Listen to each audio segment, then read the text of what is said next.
เกิดหยังขึ้นมุเจ้าขาทนายฟางทนายภู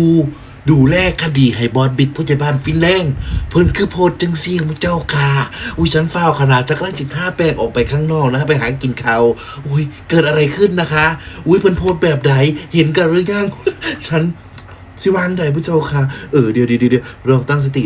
นะคะฉันนี่ตั้งสติค่ะนะฮะสนับสนุนข้าวโดยนะฮะ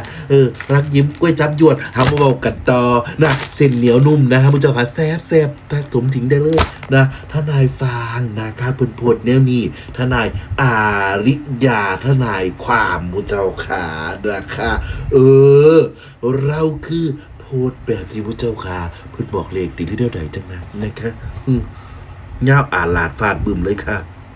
เห็นบ่ทีมเลขห้าประพฤตะพือค่ะแสดงว่าเพิ่นต้องขำด้วยเนาะเพิ่นต้องขำใช่ไหม ประมาณนี้บอกกับพระเจ้าค่ะเกิดยังขึ้นพระเจ้าค่ะคาดเดาไปหลายๆต่างๆนั่นนะหรือมันสิมีข่าวดีบ่หรือจังใดหรือเพิ่นบ่เบิ่งตลกมาเพิ่นเลยขำติหมู่เจ้า